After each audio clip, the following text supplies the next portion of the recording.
Pero en una mañana como esta es fácil traer a conclusión la conversación que hemos tenido por 30 semanas. Y si observan sus hojas, ya esta es la semana número 31. Por 30 semanas hemos hablado acerca del libro de Romanos. Y ha sido una carta, ha sido un escrito que Pablo deja, obviamente, que ha impactado la vida de muchos, especialmente la vida de nuestra iglesia. Pero lo que quiero recordarles es esto, porque otra vez estamos celebrando desde ayer, empezamos hoy, obviamente, y el miércoles es el día oficial del Día de los Veteranos, pero como nación, una razón por qué es fácil o es práctico el poder hablar de la celebración de nuestros veteranos, de aquellos que han dado en sacrificio, en servicio a nuestra nación, es porque esta mañana tuvimos la oportunidad de levantarnos de nuestra cama. Obviamente aquellos que pueden levantarse de su cama tuvieron la oportunidad de ver a sus seres queridos, ya sean hijos, padres, esposos. Tuvieron la libertad de poder subirse a su carro y manejar aquí este lugar y tener el privilegio, la libertad de poder reunirnos, y yo como pastor tener la oportunidad de hablar de la palabra de Dios sin ningún prejuicio, sin ninguna limitación. Eso es producto de hombres y mujeres que han dado de sus vidas, ¿verdad? Es libertad. Entonces, celebrar un día como este es fácil porque se cumple o se cumplió la meta y somos y seguimos siendo libres como nación. Es una bendición grandísima. Cuando yo tenía 17 años, y el Señor me concede venir a Estados Unidos, especialmente en mi contexto de venir de un país donde no hay tanta o no había tanta diversidad en cuestión de los deportes en aquel tiempo, y aunque siempre me han gustado los deportes, un deporte que yo no estaba completamente familiarizado con él y no sabía mucho de él porque, como se lo he dicho anteriormente, no crecí en la frontera, no tenía influencia de Estados Unidos creciendo. Cuando salgo de la high school y vengo a Estados Unidos, la primer impresión, el impacto que tuve en el mundo de los deportes, especialmente en aquel que me ha gustado mucho seguir, es el deporte de básquetbol. Y esto es lo que recuerdo. Tengo esta imagen presente de hace 25 años, cuando se fueron a la final y el equipo de Detroit, los Pistons de Detroit, ganaron ese campeonato. Ahora, cuando se trata de deportes, es fácil recordar quién gana, porque esa es la meta, ¿no es cierto? Todo equipo compite para ganar. Nadie usa playeras o cachuchas que diga segundo lugar, tercer lugar. Nadie hace eso. Siempre nos ponemos las cachuchas o las playeras o las calcomanías en los carros de los que ganaron.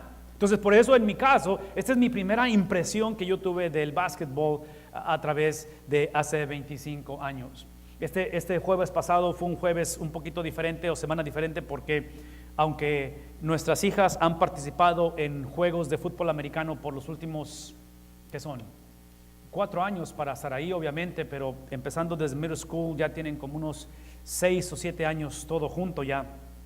Este fue diferente porque este juego no solamente fue el último de la temporada de high school de fútbol americano, pero fue el juego en el cual celebraron a los que están graduando este año. Les llamamos seniors, los que están en el grado 12. Y Saraí, nuestra hija, está en ese grado. Entonces tuvimos la oportunidad como padres de caminar con ella y celebrarla, porque celebran básicamente a los seniors, específicamente de la banda, nada más los que están en la banda, antes de que empiece el juego. Entonces fue algo especial porque obviamente han sido 4 años para llegar a ese punto y llegar a celebración.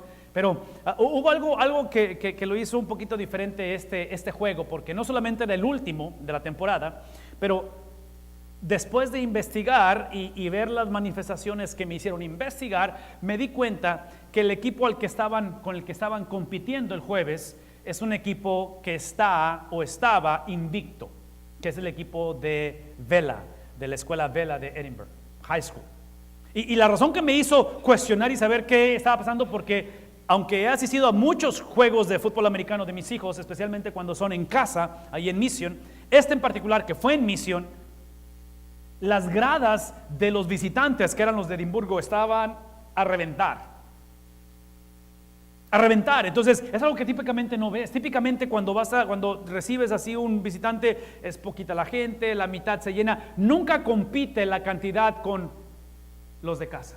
Pero este jueves estaba a reventar y yo decía, ¿qué onda? Pues ¿de dónde salió tanta gente? Es jueves, la gente tiene que ir a trabajar mañana, inclusive ha amenazado agua. Y otra vez, la razón es porque ese equipo desgraciadamente se mantuvo invicto porque le ganaron a Mission, pero se fueron invictos toda la temporada. Entonces la celebración fue en grande porque ahora empiezan las finales o los playoffs y es obvio que se llevan un récord que no hubo ninguna pérdida, absolutamente nada. Todo esto lo menciono porque es fácil celebrar, es fácil atraer un montón de gente cuando vas ganando, ¿no es cierto? Cuando el propósito se cumple, todos lo celebran. El año pasado estuvimos en Alemania cuando Alemania ganó la Copa del Mundo. Y la celebración fue inconcebible, nunca había visto yo algo así en los alemanes o en una celebración de la Copa del Mundo. Entonces, pensar en lo que ha sucedido, pensar en la trayectoria de nuestro país una vez más y cómo la gente celebra todo este tipo de cosas que en un momento dado nos lleva a pensar en el propósito, es fácil. Sí, el capítulo 14 y 15 de Romanos, que hemos estudiado por las últimas 6 semanas aproximadamente, hoy estamos en el 16, que es el último, pero el 14 y 15, lo que Pablo trató de hacer es mostrarnos el propósito de la salvación. En otras palabras, desde el capítulo 1 hasta el capítulo 13 nos ha llevado en navegar la salvación, qué es la salvación, qué no es la salvación, y al final 14 y 15 nos puso el propósito. Es como decir, hey, esta es la meta, y en este caso era ganar un campeonato. Pablo nos dejó en claro 2 cosas que las vimos por las últimas 6 semanas y quiero recordárselas porque a través de ello vamos a navegar los próximos versículos del 16. Número 1, la salvación. Cuando la persona conoce de Cristo y se entrega a Cristo, la salvación no puede ser simplemente el evadir el infierno. Esa no puede ser la razón de la salvación. No somos salvos simplemente para no ir al infierno. La salvación no puede ser inclusive o exclusivamente para ir al cielo. Entonces hay dos extremos de que uno digas tú, hey, simplemente para no ir al infierno acepta a Cristo, o simplemente para que cuando mueras vayas al cielo acepta a Cristo. Sí, la salvación Pablo lo dejó desde un principio bien establecido. El propósito principal, estas 2 cosas de infierno y cielo son parte de la salvación, pero no son la razón principal de la salvación. La razón principal de la salvación es similitud a Cristo en la tierra. La razón por qué Cristo nos ha alcanzado, por qué capítulos 1 básicamente al 13, fue para mostrarnos que si somos salvos, que si hemos abierto nuestro corazón a recibir a Jesús, es para ser semejantes a Él en la tierra. Ahora, esto que acabo de decir, si es que es cierto, cambia la perspectiva de literalmente las naciones. Hablar de salvación es hablar de redención del mundo. Hablar de salvación es hablar de que en Génesis capítulo 12 Dios escoge a un hombre llamado Abraham para escoger a un hijo llamado Isaac, y a través de ese hijo escoger una familia, y esa familia eventualmente se convierte en una nación, y esa nación eventualmente produce un Salvador. Su nombre es Jesús, y esa simiente, ese hombre que eventualmente hace 2000 años vino, Él es el que va a dar su vida en un madero para resucitar en el tercer día y vencer la muerte y darnos vida eterna. Pero aquí está el punto: la razón que escogió a Abraham para escoger a Isaac, para escoger una familia, para escoger una nación, para que finalmente produjera a Cristo, es para redimir al mundo, y tú y yo somos producto de ello. Entonces, por lo tanto, si vamos a hablar de la meta, de por qué necesitamos ser cristianos o somos cristianos, es para caminar, para vivir, para sentir, para pensar, para hablar, para reaccionar como Cristo en la tierra, de tal manera que ese vivir, esa similitud para Cristo se refleje en nuestra pasión para las naciones. Específicamente en el contexto de Romanos, está dado en un contexto donde estos grupos étnicos o grupos de diferentes contextos se habían unido por ser salvos en Cristo, pero había mucha división entre ellos. Porque ellos pensaban que la salvación era simplemente para mostrar que ellos eran VIP, que eran mejores, que simplemente ellos fueron alcanzados porque Dios así lo predestinó, pero no entendían que era para redención de los demás. E inclusive lo que hemos visto por varias semanas es que esa redención para los demás, cuando digo los demás, es precisamente la gente que entre ellos despreciaban, que en este caso son los gentiles, que simplemente se implica todo aquel que no era judío. Entonces, si nosotros vamos a entender este principio y a recalcarlo, si esta mañana entendemos que el propósito por qué venimos a buscar a Dios es para vivir como Él, para pensar como Él, para sentir como Él, para crecer en similitud a Él, es para redención de los demás. Entonces, lo que significa es que yo no puedo ser la razón de la salvación, yo soy un vehículo de la salvación para redimir a otros. Ahora, aquí es donde tenemos que entender esto, porque regresando al mundo de los deportes, si nosotros somos salvos porque Cristo ya resucitó, y cuando Cristo resucitó y Cristo nos dio esa victoria sobre la muerte, nos dejó bien claro cómo se ve la victoria. ¿okay? La victoria en Cristo, de tal manera que esa victoria implica que no estamos en la tierra de los vivientes y que eventualmente vamos a la tierra de los murientes. La victoria en Cristo lo que hace es que nos pone en la tierra de los murientes. Ahorita la gente está muerta sin Cristo y eventualmente vamos a la tierra de los vivientes, que es una vida eterna con Cristo. ¿Sí me explico? O sea, hay un proceso reversible de ello. Y menciono esto porque la gente cuando pierde un ser querido se entristece, porque sí es de tristeza, pero se nos olvida que es un proceso en el cual simplemente la persona pasó literalmente a finalmente vivir completamente. ¿Me explico? Porque ahora está con Cristo, si la persona aceptó a Cristo. Ok, cuando hablas en el mundo de los deportes y piensas en aquel que venció o que ganó, en el mundo, por ejemplo, del fútbol americano ahorita, la temporada va a la mitad, un poquito más de la mitad, ¿sí? Típicamente los equipos juegan diferente cuando se enfrentan al campeón de la temporada pasada. En el mundo del fútbol americano, obviamente, son los famosos New England Patriots, Mr. Tom Brady. Y cuando alguien juega contra Tom Brady, porque son los campeones, quieren ganarle, los cuales van invictos. En el mundo del básquetbol es básicamente Golden State Warriors, porque como ganaron la temporada pasada, en esta temporada, cuando juegan contra ellos, quieren ganarles, porque son los campeones. Yo estoy convencido que es lo mismo en el mundo espiritual.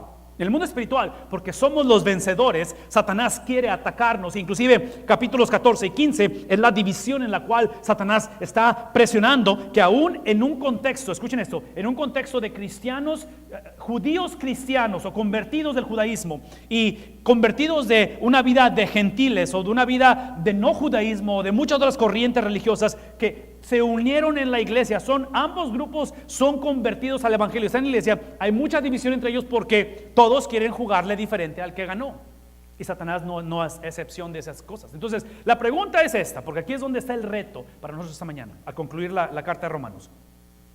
Si la meta de la salvación es similitud a Cristo, y la similitud a Cristo no es algo que simplemente que yo creo, o que yo digo, o que yo empatizo, o que la canto, o que la oro, o que la leo. La similitud a Cristo está reflejada en cómo veo las naciones, cómo veo que Dios está redimiendo al mundo a través de mí. No que Dios está usándome porque estoy orando por la gente, pero es Dios me usa a mí para redención de los demás. Por eso es que damos, por eso es que ofrendamos, por eso es que sacrificamos. ¿Sí me explico?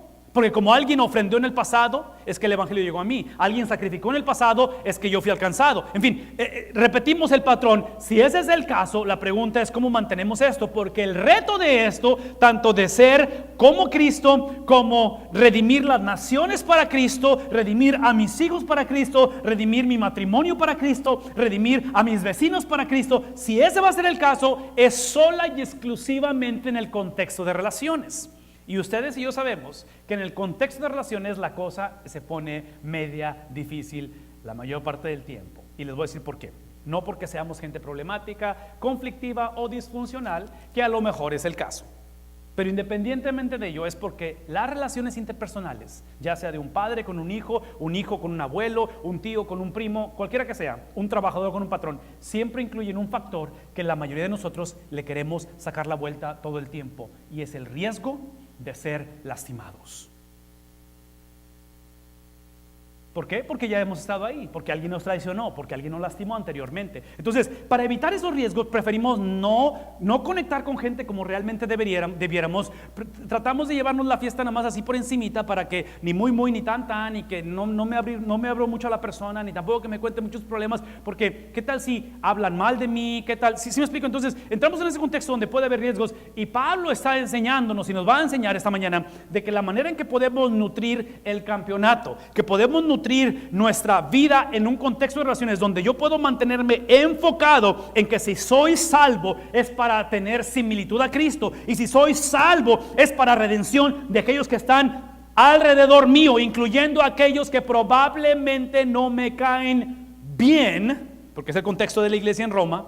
¿Cómo le hacemos para ello? Bueno, qué bueno que me preguntaron, porque aquí vamos. Y esa es la conversación que tenemos que hacer. Versículo 17, capítulo 16 de Romanos. Dice, les ruego, si vamos a hacer esto que acabo de explicar, les ruego, hermanos, hablando cristianos, hombres y mujeres que obviamente han conocido de esta salvación, que su meta debe ser similitud a Cristo para redención de los demás, les ruego que por favor se cuiden, se cuiden, escuchen lo que está diciendo, se cuiden de los que causan, ¿qué cosa? Divisiones, que se cuiden de aquellos que causan dificultades, obstáculos, y van en contra de lo que a ustedes se les ha enseñado.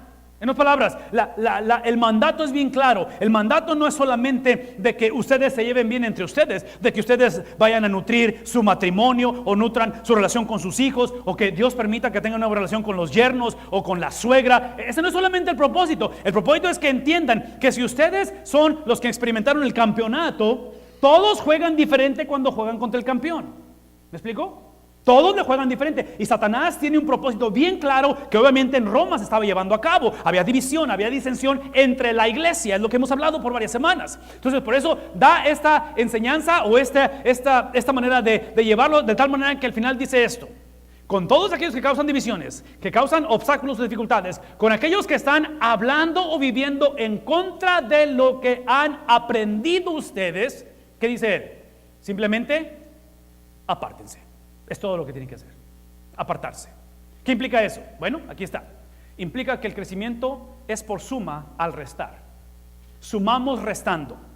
Que es importante que añadamos, es importante que alcancemos, es importante que redimamos, es importante que el día de ayer tuvimos una celebración bonita y especial para los veteranos aquí en el salón social, y se les proveyó un lonche, y vino mucha gente que no son de iglesia, gente que son de iglesia, de diferentes iglesias, y ese era el propósito, simplemente servirles y decirles gracias. Pero en esto que estamos añadiendo, tenemos 42 familias que van a recibir las famosas canastas de acción de gracias. Eso es importante. Y lo hacemos, estamos añadiendo, estamos sumando. Tenemos un proyecto que es el Operation Christmas Child, y estas cajitas, las cuales ya se acabaron, ¿sí? Van a ser repartidas, son 100 de ellas de parte de la iglesia, 100 la próxima semana, y se van a mandar no sé a dónde, partes del mundo, para bendecir niños. Todo esto es añadir o sumar. Pero Pablo está diciendo que así como sumamos, también tenemos que restar. Ahora, aquí es donde ojalá tuviera un poquito más tiempo para recrear eso, pero no se los voy a decir así rapidito.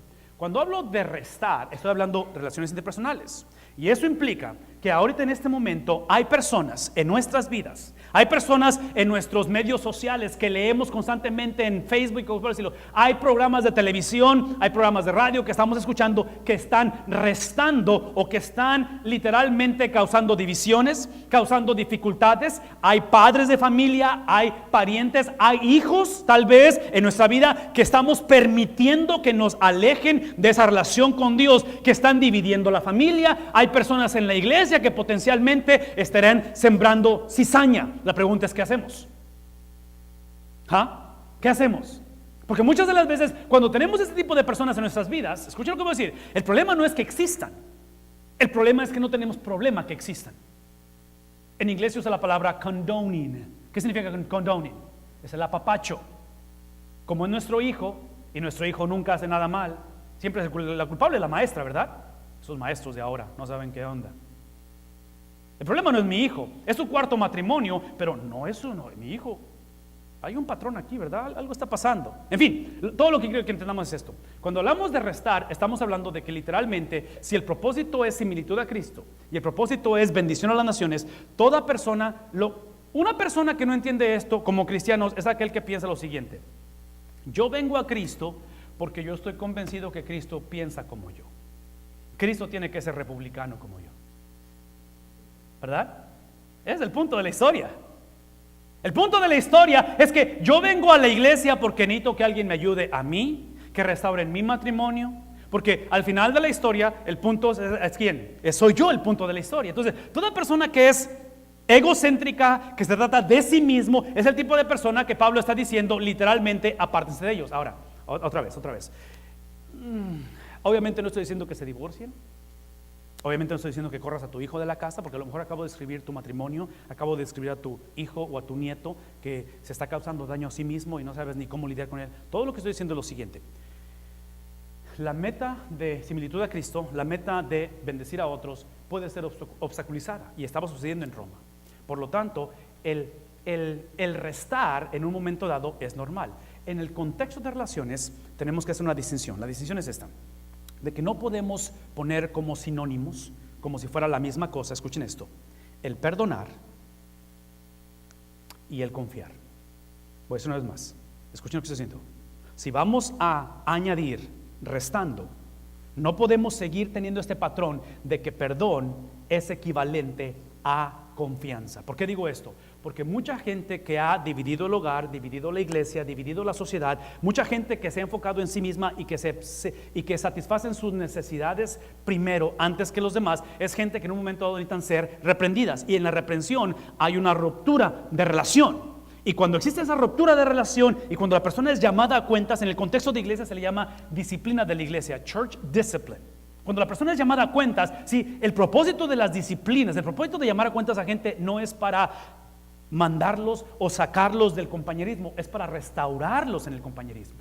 Lo mismo pasa en la crianza de los hijos. Cuando aplicamos disciplina en los hijos, no es porque queremos correrlos de la casa, es porque queremos que se conecten a la casa de la manera que la Biblia enseña que se conecten en la casa. Lo mismo pasa en la relación conyugal.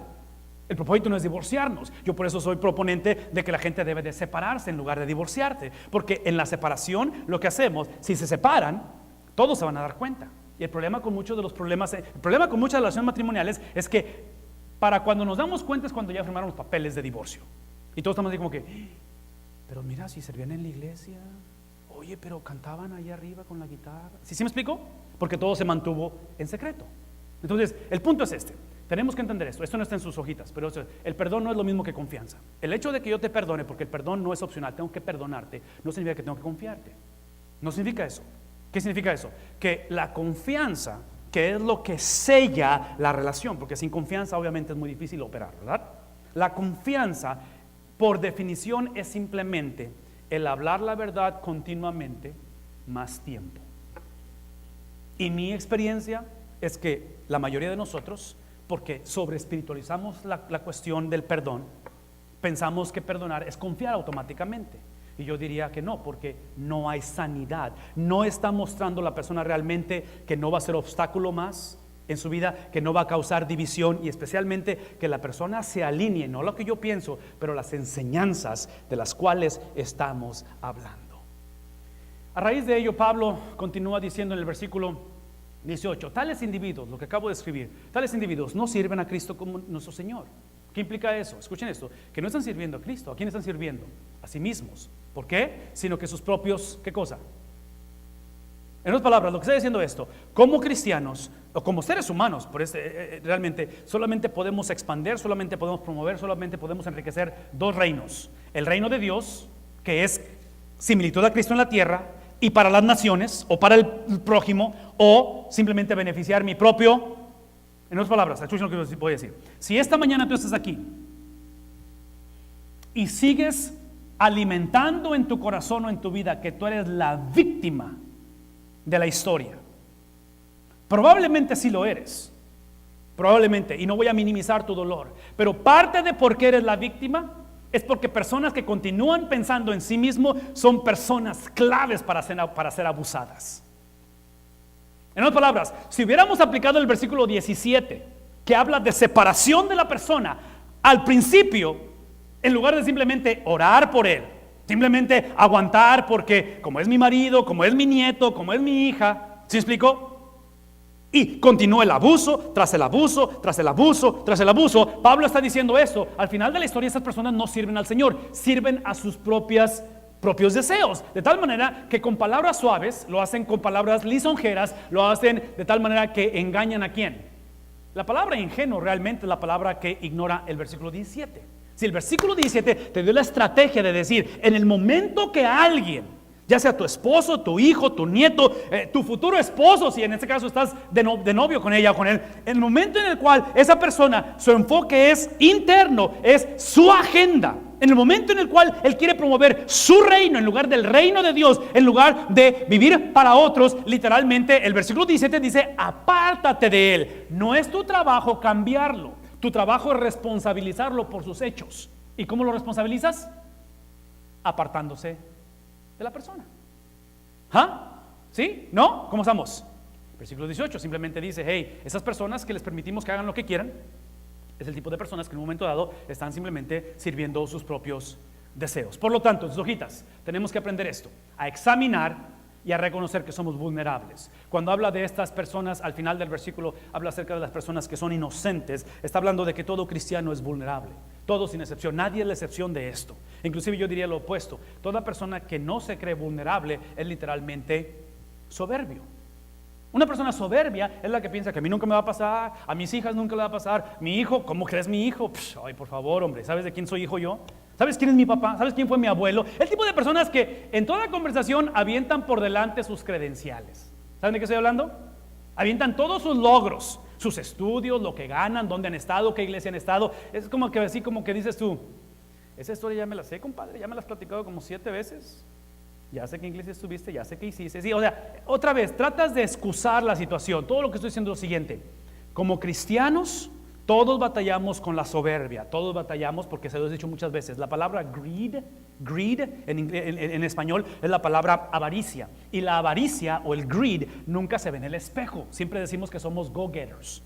Oh, soy una persona de mucho empuje. No, no es cierto. Eres soberbio, soy soberbio. Entonces la manera de hacer esto es que otra vez aprendamos a tener una estrategia de cómo evaluar a aquellos que disturban o que cambian el propósito de por qué estoy casado, por qué sigo a Cristo. Porque si no hacemos esto, lo que sucede es que empezamos a hacer de nuestro matrimonio, de nuestros hijos, de nuestros temores o de los fracasos del pasado, literalmente ídolos. Y ahora tememos más de que mi esposo me deje, temo más a que mis hijas me salgan más, a que realmente temer más a nuestro Dios. Por lo tanto, tenemos que aprender a examinar y reconocer que todos somos vulnerables. Pablo dice lo siguiente para terminar: es cierto que ustedes viven en obediencia. Es cierto que ustedes se han mantenido, pero otra vez, no se duerman en sus laureles, no piensan que todo esté bien simplemente porque tienes 15 años viviendo con él como matrimonio, porque tus hijos ya van a la universidad o X. No, escuchen esto. Dice, lo que es bien conocido de todos, y me alegra mucho que se han mantenido, especialmente en la cultura judía está hablando, que se han mantenido estos judíos a través del tiempo. Pero, escuchen esto, pero quiero que sean sagaces. ¿Saben lo que es la palabra sagaz? ¿Alguien tiene una idea más o menos? Sí, en inglés, y se los voy a leer en inglés para que lo vean más o menos. Dice, habla acerca de simplemente ser sabios. Una persona sagaz, una persona astuta, es una persona wise. Wisdom, sabios, sean sabios. ¿Sean sabios para qué? Para el bien. Pero quiero que sean inocentes, ¿para qué?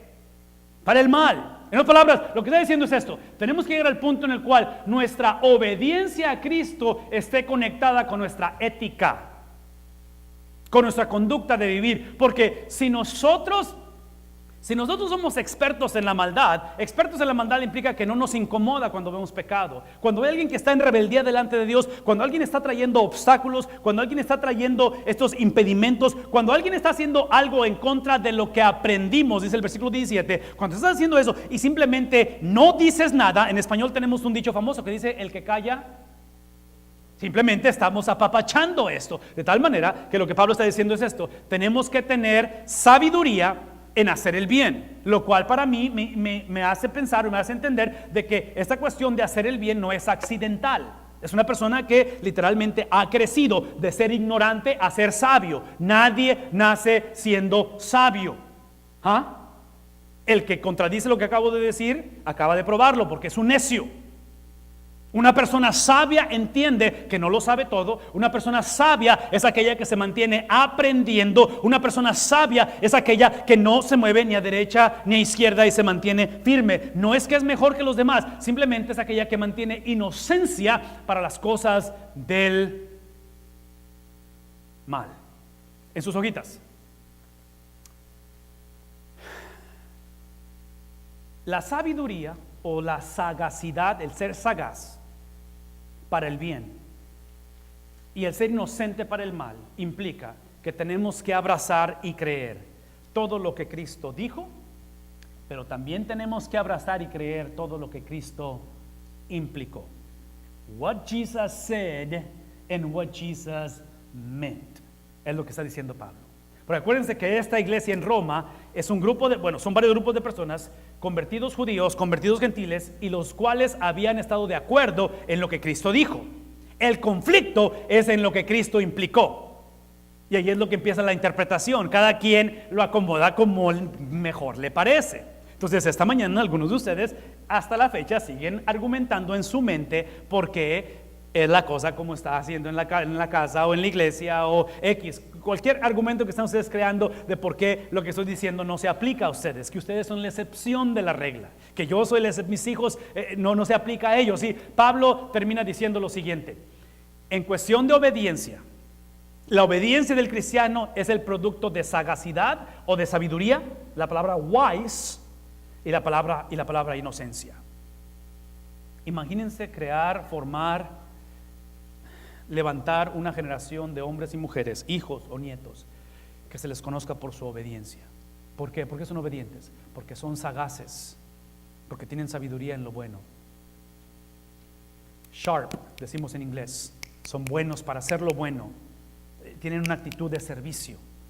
Nuestros hijos van a poder evitar un montón de descalabros en sus futuros matrimonios si aprenden a ser buenos en hacer lo bueno, en lugar de ser buenos accidentales o circunstanciales. Nuestros hijos van a evitar muchos problemas innecesarios y cicatrices en el alma si aprenden a ser inocentes en hacerlo malo. Pero tristemente en la generación que vivimos, ¿qué ha pasado? Hay un papel reversible que hoy en día, si se siente bien, lo hacemos, independientemente de qué dice la Biblia. Sí, el clásico para mí es la cuestión de ya sea adulterio, fornicación o simplemente las relaciones sexuales fuera del matrimonio. La generación de hoy en día comunicamos esto, decimos esto: la razón por la cual vamos a tener relaciones sexuales fuera del matrimonio es porque nos amamos. Eso implica que el amor justifica el pecado, ¿verdad? Es lo que estamos diciendo. Mientras yo te ame y tú me amas, ¿qué nos detiene? La luna, la música, el momento, y ¡pum! Ahí vas. Entonces, estamos siendo sagaces para la maldad en lugar de ser sagaces para la bondad o para lo bueno. Y estamos siendo inocentes o jugando el inocente con las cosas que Dios quiere y lo que Dios ha mandado, en lugar de ser inocentes con la maldad. La historia termina diciendo esto: muy pronto el Dios de paz va a destruir a Satanás bajo los pies de ustedes. En otras palabras, el reino del enemigo, todo lo que estamos hablando, lo que hemos hablado, es temporal, no es para siempre. Y aquí es donde Pablo va a exhortar a la iglesia que la gracia, en otras palabras, mientras llega el momento en el cual Dios va a aplastar completamente la cabeza de Satanás, cuando finalmente las veredas sean enderezadas, cuando la justicia de Dios se aplique ante su trono de justicia y se lleve a cabo, mientras sucede eso, que la gracia de nuestro Señor, que los rescató de una vida de perdición, de una vida sin esperanza, de una vida destinada al infierno, esa misma gracia ahora sea con ustedes mientras llega el tiempo en el cual Dios literalmente aplaste la cabeza de Satanás. Y menciono esto porque aquí es donde muchos batallamos, porque muchos lo que hemos creído es esto: Dios tiene la gracia para salvarme, pero mientras llega esa victoria final, cuando Él regrese, tengo que tratar por mí mismo. Mientras, como ya me casé con Él, tengo que aguantarlo. Mientras, como ya hice esos errores anteriormente, pues ahora tengo que aguantarme y simplemente vivir las consecuencias. Sí, la misma gracia que te liberó es la misma gracia que tiene que sostenerte. Ahora, aquí está la prueba de cada uno de nosotros en cuestión de esa gracia.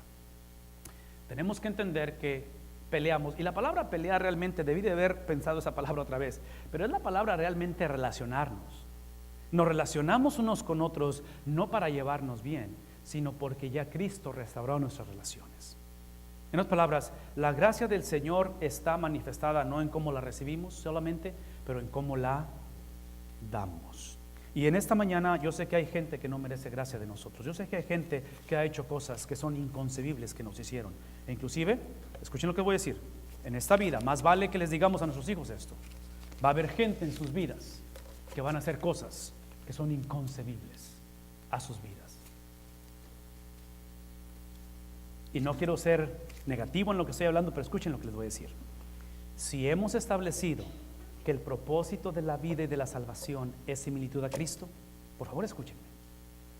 No hay manera de crecer a ser semejante como Cristo sin el sufrimiento.